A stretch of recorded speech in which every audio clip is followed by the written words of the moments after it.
desde el principio. Yo apoyo a Claudia Sheinbaum. Muy buenas noches. Uno de los eventos más importantes a nivel interno aquí domésticamente en México será la elección de jueces, magistrados, ministros del Poder Judicial de la Federación, también de todos los juzgadores o de parte de los juzgadores a nivel local, a nivel estatal. Esto está generando muchas noticias. Creo que hay que seguir haciendo la evaluación de cómo va esta elección, una elección inédita. Ningún lugar del mundo se eligen a todos los jueces por la vía del voto popular.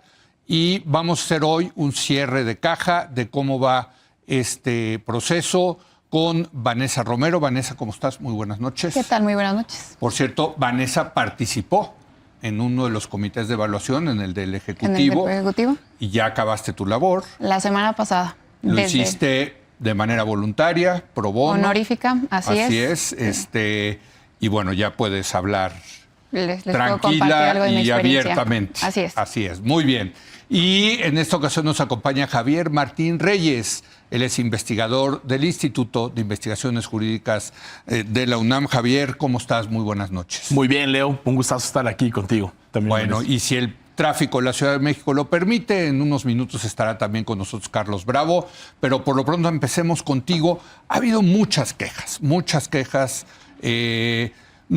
Ya no quiero decir de la oposición, porque tú sabes que yo creo que la oposición no existe en este país como tal, o está muy debilitada, pero muchas quejas en el sentido de lo que escogió el Poder Legislativo, lo que escogió el Poder Judicial, el Poder Ejecutivo, que te tocó a ti como parte del Comité de Evaluación, y desde luego toda esta zafarrancho que se armó con el tercio de candidatos que debía de poner el Poder Judicial. ¿Tú qué nos dices al respecto? Tú que estuviste adentro, Vanessa. Compártenos tu experiencia. A ver, primero, para quienes no tienen conocimiento de esto, yo formé parte de una de las 5 personas que integró el Comité de Evaluación del Poder Ejecutivo Federal. Estuvo, digamos, acotada mi participación en una evaluación técnica de requisitos de elegibilidad, es decir, requisitos documentales de los aspirantes y posteriormente de idoneidad de más o menos 18,000 aspirantes que se inscribieron al comité del Poder Ejecutivo. Y lo que les puedo compartir a partir de mi experiencia, que estuvo acotada también en el tiempo, desde la última semana de noviembre hasta la semana pasada que concluyó mi encargo, son fundamentalmente 2 cosas, Javier y Leo, y ahora que regrese, que llegue Carlos. Primero, que estoy orgullosa del trabajo que realicé dentro del comité. Creo que entregamos buenos nombres, creo que entregamos personas que al menos en lo técnico y en su buena fama se defiende.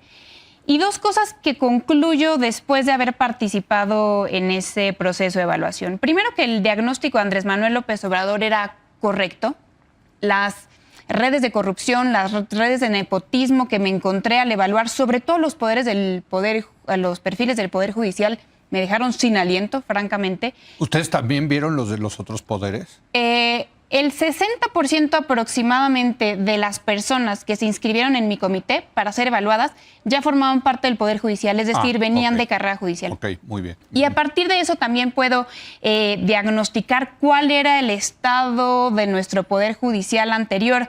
No quiero hacer aquí una generalización, pero sí puedo decir que muchos de los perfiles que evaluamos del Poder Judicial dejaban mucho que desear en términos técnicos y de preparación. Entonces, la Escuela de Formación Judicial, después de la elección de junio, va a tener un reto mayúsculo pues enfrente de sí. Entonces, en suma, salgo del proceso diciendo que sí, veo que era necesaria una renovación del Poder Judicial, pero mi paso por el comité no me permite todavía dar ese salto cuántico que es requerido para poder confiar en la reforma judicial o para poder pensar que era necesario que eligiéramos popularmente a nuestros juzgadores. Ha habido críticas, sobre todo en las redes sociales, de que el ministro presidente de la Corte, Arturo Saldívar, se sirvió con la cuchara grande en el comité que tú pertenecías, que metió a mucha gente que le interesaba a él que estuviera en la boleta. ¿Tú qué nos dices al respecto? Pues yo no voy a defender a ningún perfil, ni voy a hacer campaña por nadie, ni anticampaña por nadie. Yo sí puedo decir que de mi comité salieron personas sumamente preparadas en términos técnicos. Me parece natural que Arturo Saldívar esté relacionado con algunos de los perfiles. Bueno, de nuevo, estuvo en la corte, claro. Estuvo en la corte por muchos años. Sí, y también 15. he visto unas métricas periodísticas ridículas, como que él controló el 60% de las personas que salieron insaculadas o el 50%. Esos números, la verdad es que no se sostienen tampoco. Entonces, repito, yo estoy orgullosa del trabajo que hice y que hicimos junto con nuestros compañeros en el comité de evaluación. Creo que todos los perfiles soportan un análisis técnico y de idoneidad en materia de fama pública. Muy bien. Javier, aquí la principal crítica, no la crítica, pero la polémica que ha estado en los medios es el tema del tercio de candidatos del Poder Judicial.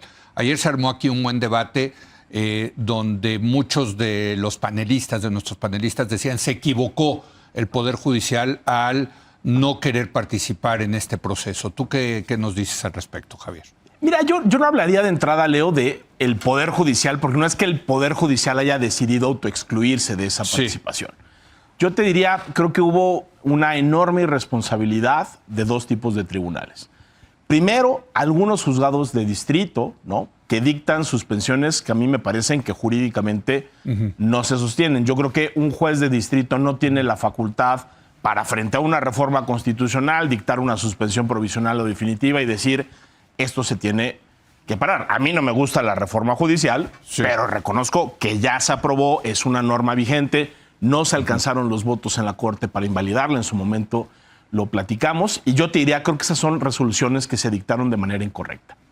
Pero luego entró otro tribunal, que es el Tribunal Electoral, que yo creo, Leo, que es un ejemplo del tipo de poder judicial que vamos a ver después de la Totalmente reforma. De acuerdo. Un poder judicial absolutamente capturado, ¿no? Este es un tribunal, Leo, tú te recordarás, al que el PRI y el PAN les ampliaron el periodo en 2016, y antes de la elección de 2016 eran un tribunal que le resolvía a favor de los intereses de esos dos partidos entonces dominantes. Por eso tiraron la cancha pareja, por eso no anularon la elección de Coahuila, por eso subieron al Bronco a la boleta. Después de 2018 dan un giro de 180 grados y empiezan a tomar decisiones mayoritariamente favorables a Morena. Aquí es muy importante decir que el tribunal debería tener 7 magistrados y actualmente tiene 5. Y tú a lo que te refieres es a 3 que constituyen la mayoría, que son los que están tomando estas decisiones. Totalmente, que son magistrados que vienen precisamente de esa integración que inicia en 2016. No es ninguna casualidad, Leo, que al único tribunal que no solo no se le destituye, no solo se le respeta su periodo de designación, sino que se les amplía el mandato, es a estos integrantes. Es una propuesta que se presenta días antes de que el tribunal resuelva el tema de la sobrerepresentación. Yo creo que eso fue un burdo soborno, Leo. Es decir, si ustedes nos dan nuestra sobrerepresentación, aprobamos una reforma constitucional que a ustedes ilegítimamente les permite quedarse más tiempo en el cargo. ¿Cuántos se quedan más? Se van a quedar 3 años más. O sea, les va a tocar la elección del mandato que tendrían que tener. Les toca la elección del 27. Y lo que vamos a ver, Leo, es... Lo que hemos estado viendo es el pago de esa ampliación de mandato con unas sentencias que son francamente insostenibles. Es decir, es ridículo que el Tribunal Electoral, que no tiene ninguna facultad para estar revisando suspensiones que dictan jueces de amparo y que se tienen que impugnar a través de las vías que contempla el amparo, que sea un tribunal que diga, tú no le hagas caso a las suspensiones y yo te voy a decir, con un procedimiento que no está ni en la Constitución ni en la ley, que ahora ese, ¿no?, tercio de las candidaturas, como tú decías, Leo, que ha sido muy discutido y muy debatido, no las va a definir el Poder Judicial, sino el Poder Legislativo a través del Senado. Esa lista de personas insaculadas, Leo, no fue evaluada en ningún momento. No. O sea, son personas que cumplieron con los requisitos mínimos, que son ridículos, ¿no? Que es este rollo de 5 cartas de vecinos, promedio de 8 en la carrera. O sea, es decir, son de verdad requisitos que no garantizan absolutamente nada. Y el Senado, gracias a esa decisión de esos 3 magistrados, llega, insacula. Y hoy en la boleta, ¿qué es lo que vamos a tener? Tanto esta lista como en otras listas, Leo, personas que van a llegar posiblemente a esos cargos sin haber pasado por siquiera un mínimo, que es un examen general de conocimientos. Esto es como si estuviéramos nombrando a quienes van a ser cirujanos y no sabemos si han operado o no han operado anteriormente. Esto es como si estuviéramos nombrando a especialistas del sistema de salud que quizá nunca han tratado con pacientes que posiblemente ni siquiera tienen los conocimientos. No creo que es de ese tamaño es el despropósito de lo que estamos viendo y lo que estamos viviendo, ¿no? Vanessa, tengo que reconocer que lo que dice Javier yo ya lo había pensado en el sentido de que la actuación del Tribunal Electoral en este momento, tan sumisa, tan controlada hacia el partido en el gobierno, hacia Morena, yo también ya lo había pensado, esto es lo que vamos a acabar teniendo con el Poder Judicial después de esta reforma. Ese poder controlado, sumiso, dominado por el partido en el poder. ¿Tú qué opinas? Pues lo rebato y permíteme construirlo desde otro lado. Creo que todos estamos en esta mesa alineados en que esta reforma judicial es mala. Todos estamos alineados con que esta reforma judicial va. Y no solo porque es texto constitucional, sino porque, como dice Javier, pues ya lo había resuelto así la Corte por esta famosa mayoría de 6 votos con el voto del ministro Pérez Dayán. Dicho eso, lo que todos los poderes políticos le deben, al menos a esta reforma, es permitir que transite con la mayor comodidad posible para que salga bien. Vaya, si ves que la reforma viene coja, no le metas el pie. Y es que eso creo yo que fue lo que hizo el Poder Judicial refiriéndome a la mayoría de los ministros de la Suprema Corte. Ahora dicen ustedes dos que este va a ser el tipo, con lo que vemos con la Sala Superior del Tribunal Electoral, ese va a ser el tipo de tribunal que veremos después de la reforma. En la Suprema Corte. Es que eso es lo que ya tenemos, o al menos así lo veo yo, por parte de la Suprema Corte. Tenemos una mayoría de ministros que intentan todavía, aunque es texto constitucional confirmado por su propio órgano, los tenemos intentando boicotear la reforma judicial. No solo con estos jueces de distrito que otorgan amparos y suspensiones, que ya sabemos todos, vaya, los abogados medianamente decentes reconocen que esas suspensiones eran ilegales. Así lo confirma inclusive el proyecto del ministro Ortiz Mena que se discutirá la siguiente semana. También lo vemos en esta mayoría de ministros que no quisieron atraer hace un mes el asunto para poder sacar del entuerto a su comité de evaluación. También lo vemos en la mayoría de los ministros que rechazan la lista entera de personas insaculadas por parte del Senado cuando tuvieron la posibilidad de revisarlo uno a uno para ver cuáles o no pasaban a la lista. Vaya, lo que quiero decir es que esta Suprema Corte está desechando cada una de las oportunidades que ha tenido para tener un listado de personas medianamente legitimadas en ese tercio que le tocaba en la boleta. Ahora bien, también, como dice Javier, reconozco que haya actitudes de otros poderes, de la Sala Superior del Tribunal Electoral y del Poder Legislativo, que son francamente vergonzosas. ¿Te ha gustado a ti la actuación del Tribunal Electoral? No, por supuesto que no. O sea, sí se ha extralimitado, ¿no? O sea, cualquier abogado decente diría reconozco eso, que tienen ellos la competencia originaria, que tienen la competencia última en materia electoral, pues, pero no me explico algunas actuaciones como este cumplimiento sustituto que le da la insaculación final al Senado. No había genuinamente ningún... Nada. O sea, eso sí se lo sacaron de la manga. Y luego el comité, ¿no? y no solo el Comité de Evaluación del Legislativo, sino todo el Poder Legislativo, que francamente en esta reforma ha hecho un papel vergonzoso que no da sino para llorar. Pues sí, y el tema es que este tribunal ahí va a seguir.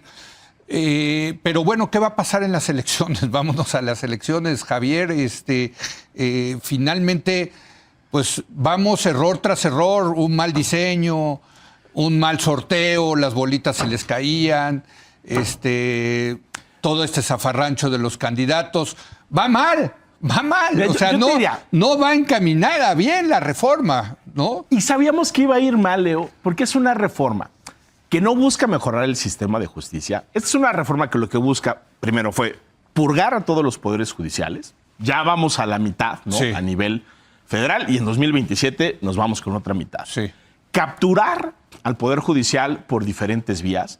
Creo que ya lo vimos, Leo. Las listas de las personas que están para los principales cargos son personas cercanas al régimen. Pero todavía no salen las listas, ¿no? O sea, pues ya vimos a final de cuentas la insaculación, ¿no? De el Poder Judicial, ya vimos la insaculación del Poder Legislativo, ya vimos también las listas. O sea, ya los candidatos están listos. Ya están listos. Ya sabemos quiénes van a ir a las, ¿y ya se publicaron? A las boletas. Digo, ¿sí? Ha sido es que yo no los he un visto. desastre la publicación, sobre todo del Poder Legislativo.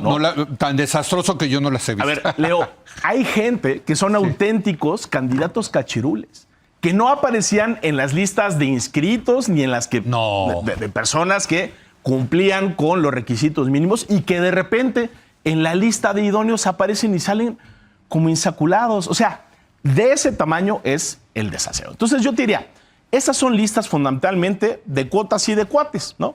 Antes, para la Suprema Corte, lo veíamos también, hay que reconocerlo, pero no para el resto del Poder Judicial, porque había carrera judicial y había exámenes, había una carrera donde uno tenía que demostrar que sabía para ir subiendo. Ahora, esa lógica la vamos a ver reproducida de nueva cuenta en esas nominaciones. ¿Qué viene después, Leo? Una cosa que a mí me parece una verdadera locura, que son campañas donde prácticamente no va a haber ni financiamiento, no va a haber tiempo en radio y televisión. No. Claro, pero uno diría, ¿pero cómo se les ocurre prohibir el financiamiento público y el financiamiento privado? Bueno, o sea, no, está prohibido, pero pues estamos... Claro, porque es obvio que el cálculo de quien redactó y aprobó esa reforma es que no iba a haber financiamiento de lícito. Sí. Va a haber muchísimo financiamiento ilícito. Yo creo que lo que no alcanzaron a ver quienes propusieron esa reforma, Leo, es que a lo que nos vamos es a una verdadera subasta de juezas y jueces, donde cualquier tipo de interés, legítimo o ilegítimo, los partidos políticos, el crimen organizado, los grandes intereses económicos, los sindicatos, Javier, que pueden movilizar. Y tú nada más imagínate, Leo, los incentivos que se generan cuando tú le dices a el grupo que quieras, oye, mira, en este distrito geográfico delimitado vamos a elegir a quienes deciden si te vinculo o no te vinculo a proceso, a quienes deciden si te condeno o no te condeno penalmente, a quienes van a resolver los temas fiscales pensando en otro tipo de intereses, o como dices, los asuntos laborales para los sindicatos, los asuntos de telecomunicaciones, los asuntos de competencia. Lo que se está creando es eso, cargos donde con muy poquitos votos, porque la participación electoral va a ser muy baja, literalmente vas a poder patrocinar a quien después te va a resolver los asuntos. Y eso, Leo, de nueva cuenta, yo coincido contigo, no fue una casualidad que hayan prohibido las dos fuentes de financiamiento. Yo creo que era un cálculo de Morena y aliados para decir, nosotros nos vamos a quedar con la mayoría de las designaciones por la vía del voto popular, pero no se dieron cuenta que ahí, Leo, se puede colar cualquier tipo de interés. Y desgraciadamente creo que eso es lo que vamos a ver en las siguientes semanas. O sea, sí resulta, Vanessa, racional que cualquiera de los que ya aparecen en la lista y que quieren ser elegidos, pues se acerquen a estos grupos que pueden movilizar voto el 1 de junio. Tiene todo el sentido, digamos, una estrategia racional. Hemos visto, por ejemplo, muy cercana a la ministra plagiaria, ¿no? Porque no se nos olvide que es plagiaria y que ahora quiere ser ministra presidenta de la Corte, ¿no? Que anda muy cercano al Sindicato Nacional de Trabajadores de la Educación. ¿Por qué? Porque pues, con que se movilicen esos votos del sindicato votando a favor de ella, pues puede ser que saque los votos. Por eso es importante votar, Leo, tú que no estás muy animado por hacerlo, porque precisamente si no, se lo van a llevar estas personas que están hoy en campañas anticipadas movilizando y llamando al voto. Pero sí, o sea, yo estoy de acuerdo y lo he puesto abiertamente sobre la mesa y he recibido muchas críticas, pero no importa, yo no se me antoja votar, lo he dicho, porque te lo digo, Vanessa, no sé por quién votar. O sea, si me van a dar 6 boletas con 298 candidatos y tengo que elegir a 35, te lo juro que no tengo el tiempo. Tengo que hacer un programa diario de televisión, no me puedo poder estudiar. Creo que precisamente... O sea, ¿sí me entiendes? ¿Cómo le hace el votante? Es parte del problema de esta elección. Y te contesto, creo que particularmente las personas que tenemos acceso a medios de comunicación estamos obligados no solo a informarnos, sino a participar en el proceso y luego contar cómo nos fue en la feria. Creo que deberíamos conocer no solo las listas que ya están publicadas, sino a partir de que ahora ya tenemos esas listas, que se realicen ejercicios periodísticos importantes para conocer a uno y otro perfil. Te comparto que por lo menos en el Comité Ejecutivo subimos a nuestro micrositio cada una de las entrevistas que se le hizo a cada uno de los aspirantes. Entonces sí hay forma de informarse de forma, digamos, no tan compleja para poder llegar a ser un voto, digamos, informado. Pero yo sí te confieso que, y yo sé que elogio en boca propia es vituperio, pero que lo que me preocupa menos ahora de la reforma judicial son los perfiles. Yo genuinamente puedo hablar por mí y por mi comité. Creo que hicimos un buen ejercicio. Además de que, como les decía, 60% de nuestros aspirantes venían ya de carrera judicial. Entonces esta captura política también me cuesta mucho trabajo sustentarla en los datos. Pero sí quiero señalar algo en torno a la implementación, porque lo que muchos de aquellos que estábamos, digamos, optimistas respecto a algunas partes de la reforma, pensábamos que podría salir algo bien por la implementación, es que le iba a implementar el INE. Y ahora lo que vemos es que por falta de recursos, por falta de personal, va a haber pocas por falta de dinero, casillas, va a haber la mitad de ni las siquiera casillas. van a ser casillas, van a ser centros de votación, la mitad de lo que originalmente se habían proyectado, creo que 87,000 centros de votación. Sí.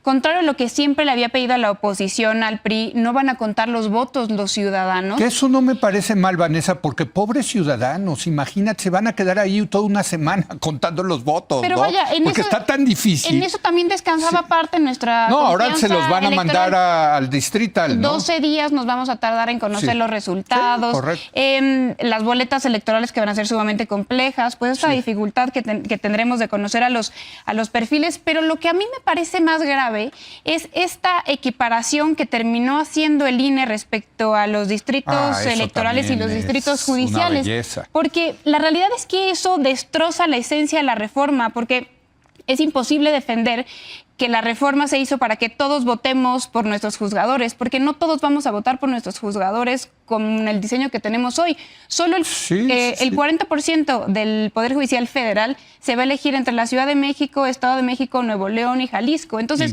una persona ya no es un voto. Esa origen de la reforma dejó de ser cierto. Pero yo entiendo también el problema que tenía el INE, ¿no? Porque el INE no está acostumbrado a los distritos y circuitos del Poder Judicial.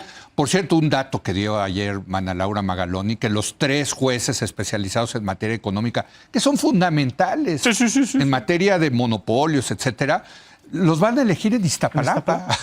Bueno, ¿cómo ves, Javier? Pero mira, yo te diría, Leo, esto es una demostración más de que esa reforma, como estaba diseñada, no solo violaba derechos, no solo era destructiva, no solo nos iba a dejar en un peor estado de cosas. Era imposible, se dijo desde el inicio, implementar de esa manera. Vamos a unas elecciones donde no vamos a poder conocer a los candidatos, ¿no? O sea, aunque hiciéramos el esfuerzo más titánico para revisar los currículos y más, la cantidad de tiempo que cada persona tendría que dedicarle es una locura. ¿A ti te dan ganas de ir a votar? Absolutamente no. O sea, pero tú estás absolutamente en el Team Leo. Y déjame, y te lo digo, y yo sí tengo que reconocer que sí hay personas que veo en las listas para diferentes tú, cargos, como abogado, ¿no? Claro. Que digo, hombre, yo sé que estas personas lo podrían hacer de una manera espectacular. Pero cuando uno ve este tipo de... A ver, ¿por qué tuvo que hacer eso el INE de crear estos distritos? Porque no se podía, o sea, porque la lógica de los tribunales es diferente a la lógica de la representación popular, ¿no? Claro. O sea, cuando uno va a votar, ¿no? En las elecciones presidenciales concurrentes, pues votas, ¿no? En la Ciudad de México, ¿no? ¿Por quién? Por tu alcalde, porque te gobierna, votas por tu jefe o tu jefe de gobierno porque te gobierna. Por tu diputado, por tu senador. Porque te gobiernan y porque te representan. Te representan. Y aquí lo que va a pasar, ¿no? Y coincido con lo que dice Vanessa, es que vamos a ir a las urnas donde vamos a elegir nada más a una pequeña fracción de los juzgadores que nos van a juzgar eventualmente, y luego otros juzgadores no los vamos a elegir en el distrito que nos toque, sino que van a ser otros electores quienes nos lo pongan, ¿no?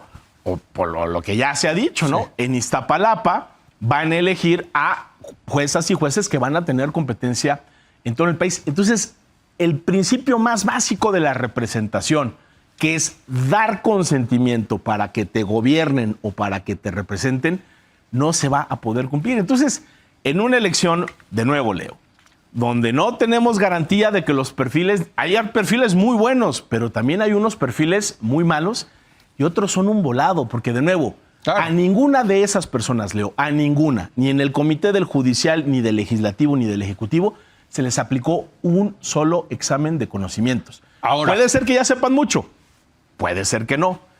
¿De verdad estamos dispuestos como sociedad a asumir un riesgo de ese tamaño? A mí me preocupa muchísimo, Leo, la verdad. Ahora, pragmáticamente, digamos, si alguien sí quiere ir a votar y dice, no, es mi obligación ciudadana, etcétera, yo creo que tiene que concentrarse, y lo pongo sobre la mesa, Suprema Corte de Justicia de la Nación, los 9 ministros, Tribunal de Disciplinario, 5 ministros, y Creo Sala que se van a superior. elegir sala superior. No, uno sala o dos. superior, 2 nada más. Sala Dos. superior. Sí, sí, Bueno, sí. esos, yo digo, bueno, ya no son tanto, ¿no? Son 9 más 5, 14 más 2, 16. Bueno, pues ya a eso sí les puedo echar ganitas, ¿no? Ya jueces y magistrados y eso, pues es un volado, ¿no? ¿Cómo ves? A ver, sí, ¿no? Volado que ya pues nos echábamos antes porque No, sabemos antes cómo se elegía antes del Poder suponíamos Judicial. que el Había Ejecutivo hacía exámenes. su chamba y Pero- el Era Senado carrera también, judicial. claro. Haz- Era carrera judicial, claro. Sí, sí. Era carrera Sí. judicial, pero sabíamos que se vendían las claves y lo que también te estoy intentando transmitir es después de mi chamba en la del comité Sí. de evaluación, lo que me di cuenta es que tampoco es que teníamos tan preparados a nuestros No, operadores no, no, eso es jurisdiccionales. cierto, Pero eso bueno, es cierto. para intentar encuadrar esto en términos no tan negativos, creo A que ver, no todos son venga. malas noticias, efectivamente, a ver, vamos a unas elecciones que sí nos van a permitir elegir a estos altos cargos, Suprema Corte, Tribunal de Disciplina, Sala Superior del Tribunal Electoral, pero también que nos permitirá mejorar los poderes locales que creo que también hay consenso que eran los más cooptados. En esta elección, en la del 25, también van en elección 17 estados. Incluyendo la Ciudad de México, ¿verdad? Ya- Así es. ajá. Entonces, si para contestarle a la audiencia, creo que hay que ponerle atención a esos altos cargos, pero también a sus juzgadores locales, sí. que eran los que estaban más ¿Cuántas involucrados más con el boletas poder. nos van a dar de lo local, sabemos? Pues, Pues ¿Tienen habrá una CEUs. idea? Sí. No, pues es O que... sea, ¿cuántas? Es que cada estado lo está determinando cómo también está distribuyendo sus Ah. distritos. Entonces todavía no podemos dar ni una respuesta homologada ni una respuesta definitiva. Ok. Hasta ayer el INE Pero todavía vamos a estaba recibir distribuyendo más sus de las distritos. 6 que Así es, son así es. federales. En esos 17 ¿Quién sabe? estados, así es. Y mira, y si Perdón. hubo poco tiempo para la reforma a nivel federal y hubo mucha improvisación por lo mismo, a nivel local todavía peor, Leo. Entonces, peores procesos de selección, peores procesos para el tema de la geografía, mucho menos condiciones para competir, pues nos vamos a topar boletas con personas que simple y sencillamente no sabemos Sí. ni qué son ni qué representan. Perdón, te interrumpí, Iván, Sí, pero no, tú no, querías no te acabar con preocupes. una nota positiva. Entonces, que digamos. vamos a unas elecciones Sí. que nos van a permitir renovar estos poderes judiciales locales que estaban tremendamente corrompidos, que nos van a poder permitir renovar un poder judicial federal que era corrupto, que tenemos más que evidencia de nepotismo, y que acaso nos daremos cuenta que la finalidad de la reforma no podía ser la representatividad del poder judicial, que esa idea quizá era muy romántica y era muy poderosa en términos de narrativa, pero que en la práctica, en su implementación, es imposible y habremos de dar un pasito para atrás en cuanto a eso, habiendo renovado ya el poder judicial. Que por cierto, Vanessa, ese era el argumento más importante del López Obrador. O sea, que esto sea una democracia y que representen los intereses del pueblo. Y el Así es. pueblo pone Así y el es. pueblo Así es. quita. Estás Así es. diciendo que eso a lo mejor no se logra. Es que yo nunca lo creí. Yo creo que la función más importante de la reforma judicial es la renovación del mismo. Era la renovación del mismo. Bueno, pues un último comentario, por favor. No, a ver, yo te diría, a ver, esto que tú dices es importantísimo, Leo. El presidente del Obrador lo dijo, la lógica Sí. de esta reforma es el pueblo pone, el pueblo quita. Sí. No va a ser así. Lo que vimos ahora es que los comités ponen y el Tribunal de Disciplina quita. Yo estoy convencido que necesitábamos una reforma en lo local, sobre todo, mucho menos en lo federal. O sea, las personas que hoy son juzgadoras federales, por lo general, son gente capacitada, que sabe y que ha pasado por evaluaciones. Eso no lo vamos a tener. Y creo que vamos a terminar en un peor estado de cosas. Con un poder judicial más capturado, un poder judicial más corrupto, un poder judicial ¿Más mucho corrupto menos... tú crees que sí? Absolutamente, Leo. ¿Sí? O sea, mira, la carrera judicial a nivel federal es de los pocos servicios profesionales de carrera que logramos construir en México. ¿Era perfecto? No. Pero cualquier persona que en este momento es juez de distrito, magistrado de circuito, pasó por evaluaciones muy rigurosas, ¿no? Hay mecanismos de control de la corrupción. El propio Arturo Saldívar, cuando fue presidente de la Corte, presumió muchísimo el combate a la corrupción y al nepotismo. Ahí se había avanzado muchísimo. ¿Sabes En el dónde hay ámbito mucha local está corrupción? muy- exacto. Es que el federal sí era otra cosa, ¿no? La verdad. Y sin sanciones. Hoy sabemos que en todos los años que funciona el Consejo de la Judicatura Federal impuso 4 sanciones Sí. importantes a los juzgados. Pero como que sí, digo, conociendo los jueces locales y federales, sí eran de otro nivel los jueces federales, la verdad. O sea, entre otras cosas ganaban más dinero, tenían más prestigio, en fin, ¿no? Había más controles. Pero los locales sí son, los Y yo te juzgados diría- locales, hijo, man. Y muy disparejos, ¿eh? Sí, O sea, hay también estados es que cierto. avanzaron en algunas cosas y unas cosas que son lamentables. Pero ahora van a hacer eso. Grupos de interés que a través de movilización del voto vayan definiendo quiénes van a ser van a ser los ganadores, La reelección dependerá de eso y luego vamos a tener estos órganos que son los tribunales de disciplina judicial que también van a estar controlados políticamente para sancionar a quien se desvíe, ¿no? Por cierto, valdría la pena hacer un debate sobre el papel del tribunal disciplinario, claro, ¿no? Porque me parece que porque sí va a poder revisar hasta la Suprema Corte el tribunal disciplinario, ¿verdad? Así es, así es. E inclusive hay que analizar cuáles son las facultades del Tribunal de Disciplina y también del órgano de administración, porque también tendrá bastante control, sobre todo el Poder Judicial, porque les controla los dineros. Pues bueno, pues ahí está. Javier, muchas gracias por haber venido. Al contrario. Carlos nunca llegó, yo supongo que sigue ahí en su coche, pero lo saludamos. Y Vanessa, muchas gracias. Encantada. Nos vemos el martes que entra. Hacemos una breve pausa. Viene ahora Luis.